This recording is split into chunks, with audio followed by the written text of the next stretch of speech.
Olá, eu sou a doutora Mariana e eu queria hoje retomar um projeto que eu tinha anteriormente sobre a orientação das pacientes que vão passar por uma cirurgia uroginecológica, mas que também é válido para outros tipos de cirurgia, sobre seus cuidados no pré, no intra e no pós-operatório.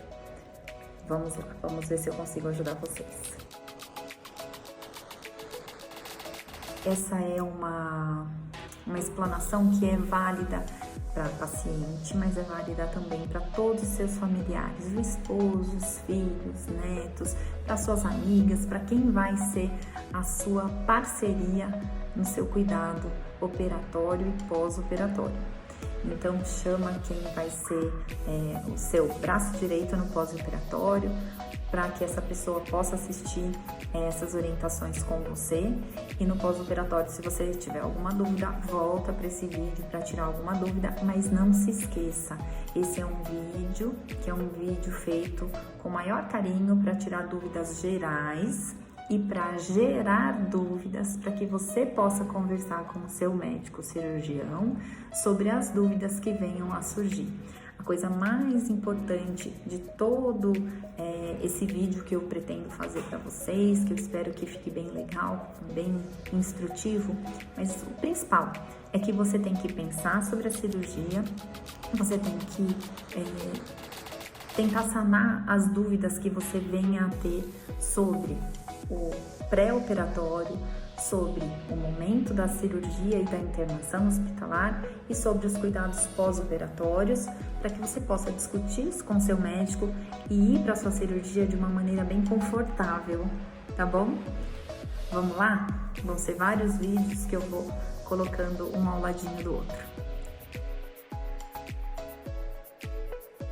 Quando a gente decide fazer uma cirurgia uroginecológica, isso significa que houve uma lesão ou uma alteração da posição ou uma alteração da função de um dos órgãos uroginecológicos, que são o útero, a bexiga, o canal da urina, o reto, que é a porção terminal do intestino, e até da cúpula vaginal, que é quando uma paciente já não tem o útero, mas tem a vagina reestruturada, e essa vagina, ao longo do tempo, com alguns esforços, pode também cair da posição.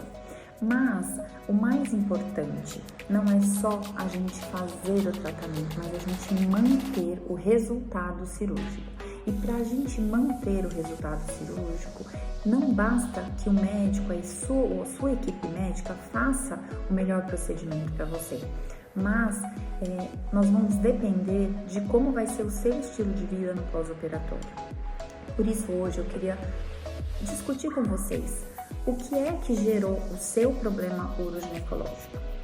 O problema uroginecológico, as lesões do assoalho pélvico, elas vêm por excesso de esforço da mulher. Elas vêm pelo excesso de carga sobre o assoalho pélvico. Mas como acontece esse excesso de carga? Acontece todas as vezes que a gente aumenta a pressão intra-abdominal, ou seja, a pressão dentro da nossa barriga. É importante que a gente saiba que o nosso abdômen, ele dá estrutura para os nossos membros superiores, que são os nossos braços, para a nossa coluna.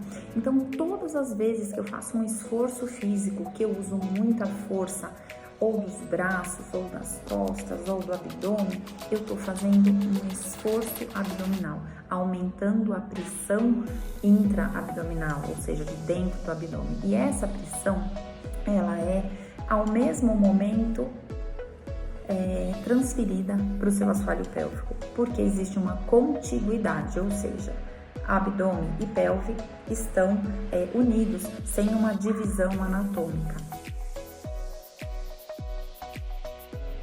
Então, quando acontece essa transferência de esforço do abdômen para a pelve, a gente pode ter as lesões. Então, vamos pensar o que é que a gente fez ao longo da nossa vida que pode ter causado essas lesões.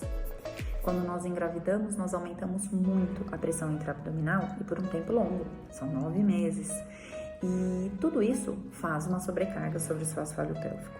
Mulheres que tiveram gestação gemelar, trigemelar, elas tiveram ainda mais um estresse sobre o assoalho pélvico. Toda gestação acaba em um parto. O parto, por si só, também é um outro tipo de estresse para o assoalho pélvico. Por quê? Porque no parto vaginal, por exemplo, a nossa vagina, que é pequenininha, tem que se expandir para que o bebê possa passar por ela e depois ela volta à sua condição anatômica, muito próximo da normalidade para algumas mulheres, porém com alguns defeitos, algumas lesões no assoalho pélvico para outras. Mas não só a gravidez é um vilão. Quando a gente carrega muito peso dentro das nossas casas, ou quando a gente carrega os nossos filhos, ou quando a gente ajuda alguém que precisa realmente de uma assistência física, um cuidado físico, nós cuidamos de um pai, de um parente, nós também estamos fazendo muita força repetitiva e podemos levar a essa lesão do assoalho pélvico. Outros esforços que nós fazemos diariamente: faxina, puxar tapete, empurrar móvel, mudar móveis de lugar. Tudo isso é gostoso, mas é prejudicial para o seu assoalho pélvico quando você não tem uma consciência corporal de contrair o seu assoalho pélvico no mesmo momento em que você faz um esforço. Doutora Mariana, então exercício físico pode gerar uma lesão? Sim, se o exercício físico ele for feito sem o auxílio de um profissional, de uma forma que você faz muito esforço, transfere todo o esforço para o abdômen, mas não consegue proteger o assoalho pélvico, também o exercício com carga repetitivo desassistido pode ser sim uma causa de lesão. Outras causas de lesão: tosse crônica, porque aumenta a pressão intraabdominal repetidas vezes continuamente. Esforço evacuatório para mulheres que são obstipadas, porque empurram não só as fezes para fora do corpo, mas como todos os órgãos pélvicos. E isso, gente, são as coisas que nós fazemos no nosso dia a dia. Pensa no seu dia a dia, pensa naquilo que te dá um pouquinho de dor nas costas, aquele esforço que você exagera que causa dor nas costas. Se está doendo a sua coluna, quer dizer que está forçando a sua musculatura posterior da coluna. Também estava forçando o seu abdômen e também o seu assoalho pélvico. Então, sabendo o que foi que a gente fez ao longo da vida para causar o nosso defeito, a gente tem a possibilidade de mudar os nossos hábitos para que a nossa cirurgia não seja em vão, não seja perdida. O conhecimento de tudo isso é o que vai te ajudar a se convencer de que você já fez a sua parte e agora você precisa ficar bem. Você vai deixar de fazer esses esforços que foram abusivos ao longo da vida, pelo menos para o seu corpo, para que isso não aconteça novamente. Afinal de contas, uma cirurgia não vai fazer com que você fique imune a ter de novo o problema que você já teve. Muito pelo contrário, todas as vezes que a gente já teve um problema na nossa vida, a nossa tendência é de voltar a ter. Algumas pessoas fizeram esforços até piores do que os nossos e nunca tiveram um problema uroginecológico. Por quê? Porque a estrutura do corpo delas é diferente da nossa. Se nós tivermos, isso quer dizer que nós temos uma tendência a ter esse tipo de problema. E se nós não mudarmos nosso estilo de vida, a cirurgia pode acontecer, você pode ficar bem no pós-operatório imediato, no pós-operatório recente, mas ao longo dos anos você pode acabar gerando novamente uma lesão. E falando sobre gerar a lesão, por que essas lesões acontecem mais na mulher no pós-menopausa? Por quê? O nosso corpo, no pós-menopausa, fica sem os hormônios femininos, sem o estrógeno, que é um hormônio que dá muito tônus, muita força para toda a estrutura pélvica, como do corpo todo. A nossa musculatura fica mais frágil, as nossas fáscias, que são como se fossem redes que sustentam os órgãos pélvicos, ficam delicadas, bem fininhas. A gente vira uma mulher de seda pura, bem delicada. E isso faz com que os defeitos que estavam compensados no pré-menopausa, ou seja, antes da gente parar de menstruar, eles se desequilibrem e se demonstrem pra gente no pós-menopausa.